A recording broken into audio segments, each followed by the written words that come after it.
In the year 1564, in the ancient city of Pisa, a child was born who would one day force humanity to reopen its eyes and look at the universe as if for the very first time. His father, Vincenzo Galilei, was a musician and a stubborn thinker, a man who believed that truth must be tested with your own ears, not borrowed from authority.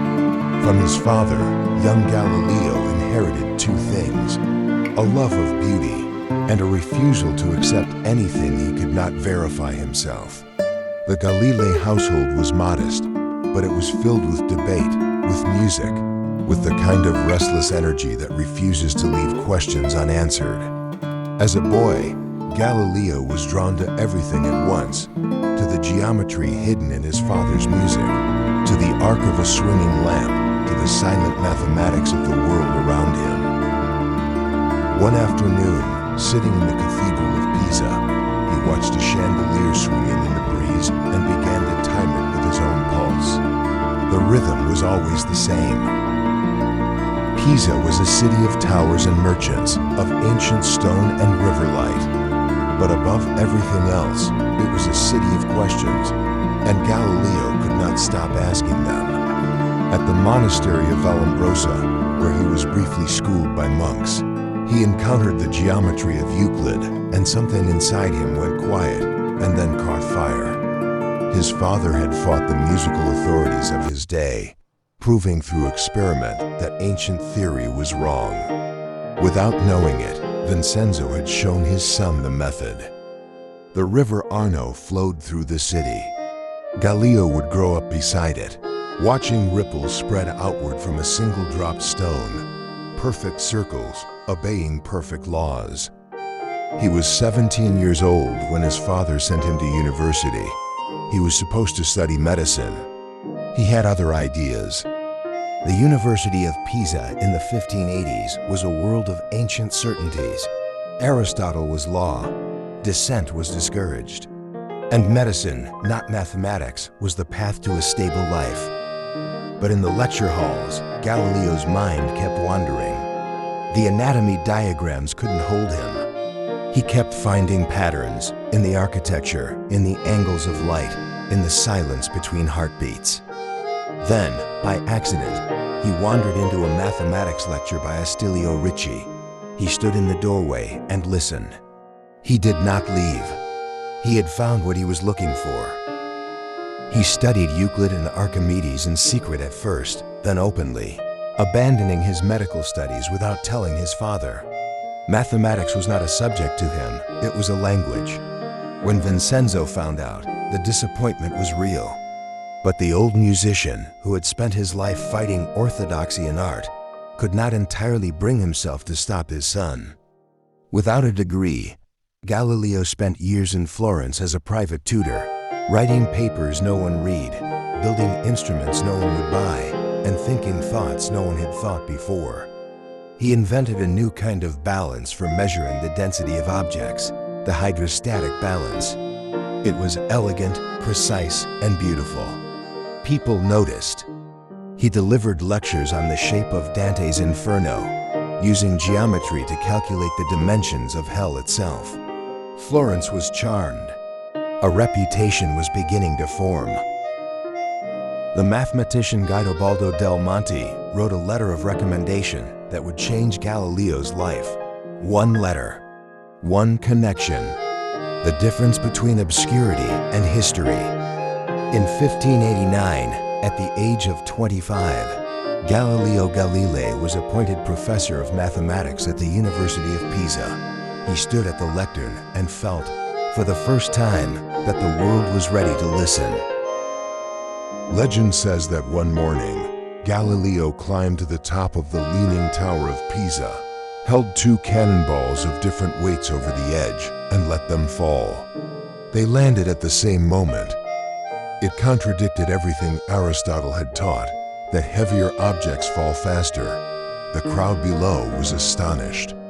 The professors above were furious. Galileo wasn't satisfied with a single demonstration. He went further. He studied projectile motion, discovering that cannonballs and falling apples trace identical parabolic paths.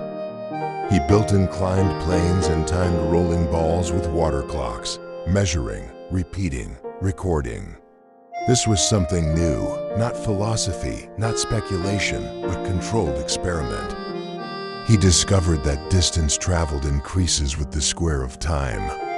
A ball rolling twice as long travels 4 times as far. The universe, it turned out, spoke in equations.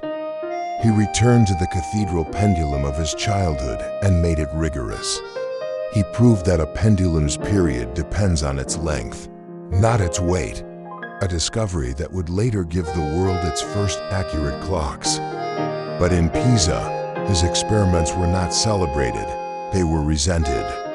The Aristotelian professors saw him as a threat, not a colleague. He mocked them in public. They despised him in private. There is a kind of loneliness that comes from being right before your time. Galileo knew it well. He argued, he demonstrated, he proved, and still they refused to look. In 1592, his contract was not renewed. He packed his instruments and his manuscripts, and he left Pisa behind. He was heading north to a city where the air was freer. The Republic of Venice was unlike anywhere else in Italy. It answered to no pope, obeyed no emperor. It was a city of merchants and curiosity, and it welcomed minds like Galileo's. He arrived in Padua and was given a professorship at one of the oldest universities in Europe. He was 28 years old. The 18 greatest years of his life were about to begin. Padua was extraordinary. Students came from England, Germany, France, and Poland, drawn by the reputation of a professor who taught with fire, who explained the world as if it were a living thing.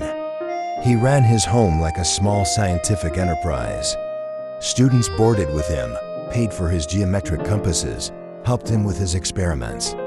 Science and survival intertwined.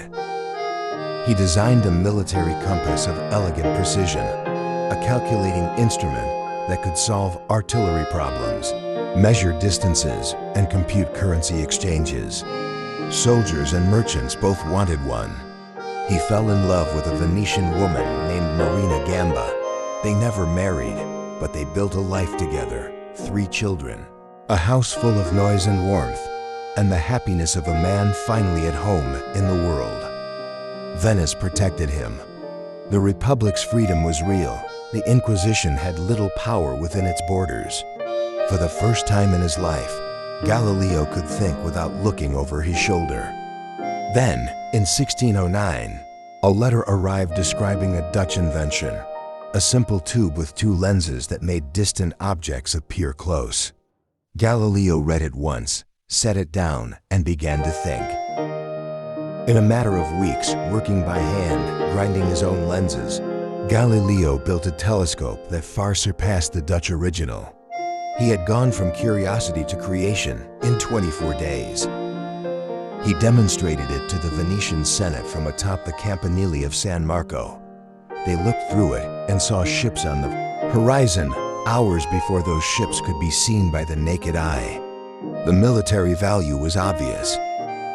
The Senate doubled his salary and gave him a lifetime appointment. They thought they had purchased a military instrument.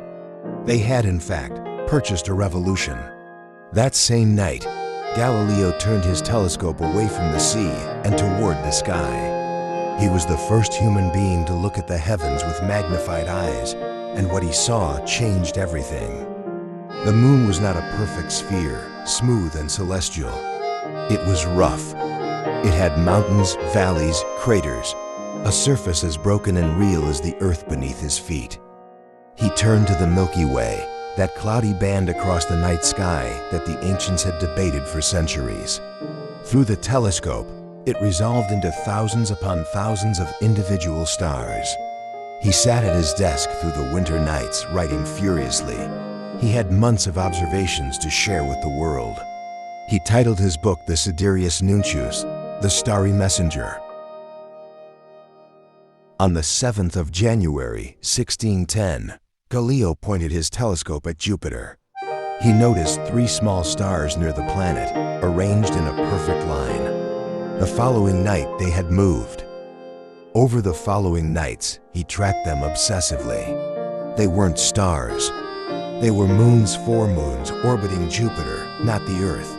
Something in the universe was not orbiting the Earth. This single observation quietly demolished the central argument against Copernicus, that if the Earth moved, the moon would be left behind. Jupiter moved, and its moons followed perfectly. Most confirmed it. The book spread like a fire through dry wood. It was translated, copied, debated in universities from Prague to London. The universe had changed overnight, at least for those willing to look. He turned next to Venus, tracking its phases over months. Venus went through a full cycle, crescent to full, exactly as it would if it orbited the sun. Not the Earth. Ptolemy was wrong. He studied the sun itself, projecting its image onto paper to protect his eyes, and found dark spots moving slowly across its face. The sun rotated. Even the sun was not the perfect, unchanging body the ancients had imagined. Discovery after discovery. The universe was not the clean, celestial sphere of ancient philosophy. It was complex, dynamic, irregular, and far more magnificent than anyone had dared to imagine. Galileo corresponded with Kepler, who had already worked out the mathematics of planetary orbits. 2 of the greatest minds of the age were in conversation, confirming each other's visions of a sun-centered universe. He dedicated Jupiter's moons to the Medici family, calling them the Medicean stars. It was political genius. He was using the cosmos as a calling card, and it worked. In 1610, he was appointed chief mathematician and philosopher to the Grand Duke of Tuscany. He returned to Florence in triumph, celebrated, protected, famous across Europe. In 1611, Galileo visited Rome and was received with honor. The Jesuit astronomers of the Collegio Romano confirmed his observations. A cardinal threw a party in his name. He was, for a brief moment, the most celebrated scientist in Europe. But Cardinal Bellarmine was watching. Bellarmine was brilliant, careful, and loyal to a world built on scripture. He called Galileo in privately and delivered a warning. The Copernican theory was acceptable as a mathematical tool. It was not acceptable as physical truth. In 1616, the Congregation of the Index formally condemned the Copernican system. Galileo was instructed, privately, not to hold, teach, or defend it. He agreed, and then, quietly, he kept thinking. Then something extraordinary happened. His friend, Cardinal Barberini, a man of learning, a lover of the arts, a poet who admired Galileo personally, became Pope Urban VIII. The scientists believed the door had reopened. He spent the next years writing the dialogue concerning the 2 chief world systems, a brilliant, structured debate between the Copernican and Ptolemaic views. He had received permission. He had been told to present both sides equally. He did not present them equally. The character who argued for the old Earth-centered view was named Simplicio. He was not convincing. He was barely competent. Some of his arguments were verbatim from the Pope. The dialogue was published in Florence in 1632 and spread across Italy and Europe within weeks. When copies reached Rome, the Pope read it. His face darkened. He felt personally mocked. A summons was issued from the Holy Office of the Inquisition. Galileo was ordered to appear in Rome. He was 68 years old, suffering from arthritis and partial blindness. He had no choice. The journey from Florence to Rome took weeks through winter roads and failing health. He arrived in the city he had once conquered in triumph, now as a man summoned to judgment. He was housed at the Villa Medici and treated with a certain diplomatic courtesy. But at night, he sat alone by the window and looked at Jupiter. 4 small lights still faithfully circling. The universe did not bend to human decree. The trial of Galileo Galilei began in April of 1633. He stood before 10 cardinals of the Holy Office, men who believed with equal sincerity that they were saving both his soul and the foundations of Christian civilization. He was questioned over 3 months. He denied, he deflected, he pleaded age and illness. The evidence against him was the book itself, and the book was undeniable. He was shown the instruments of torture. He was not tortured. He was too famous, too old, and the political cost was too high. But the threat was enough. On June 22, 1633, he knelt in the hall of Minerva and recanted. He declared that the earth did not move, that it was motionless at the center of the universe. He signed the document. The legend says he muttered under his breath, and yet it moves. No one can prove it. No one needs to. He was sentenced to house arrest for the remainder of his life. He walked out of the hall into the Roman sunlight, an old man found guilty of following the evidence wherever it led. He was sent to his villa in Arcetri on a hillside above Florence. The view was beautiful. The guards were constant. He was never to leave. His crime was seeing more clearly than his century would allow. He was not idle. Even under house arrest, his mind refused to stop. He continued corresponding with scientists across Europe, Descartes, Boyle, and others who were quietly building the new world his telescopes had made possible. His beloved daughter, Sister Maria Celeste, visited him when she could. She had entered a convent nearby to be close to him. They spoke through iron bars. She was, he said, the greatest comfort of his old age. She died in 1634, the year after his trial. He was devastated and alone. He wrote to a friend, "I have lost a beloved companion, and there remains for me nothing more than to crawl toward the grave." He did not crawl, he wrote. In his final years, nearly blind, he dictated and composed the 2 new sciences, the masterpiece of his life, the work that would lay the mathematical foundations of modern physics. Young students, Viviani and Torricelli, came to Arcetri to sit at his feet and take dictation. He could no longer see the stars, but he could still describe them with perfect precision. The 2 new sciences could not be published in Italy. No printer dared. It was smuggled out in a merchant's cargo and published in 1638 in the free city of Leiden in the Dutch Republic. Truth found its way out. By the end, he was completely blind. He had spent his greatest years looking at the sky, and the sky had taken his sight. He sat in his chair by the window, listening to the world he could no longer see. On the 8th of January, 1642, Galileo Galilei died at Arcetri. He was 77 years old. That same year, in the English countryside, Isaac Newton was born. Newton would later say he stood on the shoulders of giants. Galileo was the tallest of those giants. Every equation Newton wrote rested on foundations that Galileo had laid in inclined planes, in falling spheres, in the long winter nights of Padua. Today, the moons he discovered still bear their names: Io, Europa, Ganymede, Callisto. The Hubble Space Telescope looks back in time with eyes that trace their lineage directly to that first ground glass lens in Padua. The Voyager spacecraft carried the distant echo of his curiosity beyond the edge of the solar system. The Church formally rehabilitated Galileo in 1992, 350 years after his death. It took that long for an institution to catch up with a man who had seen clearly in 1610. He asked only that we look, that we test, that we measure, that we refuse to accept what we have not seen with our own eyes. This is the method he gave us. And the universe, patient, infinite, indifferent to our fears, is still waiting to be seen. Galileo Galilei, father of modern science, prisoner of his century, and the first human being to look at the sky and understand, however partially, what he was seeing.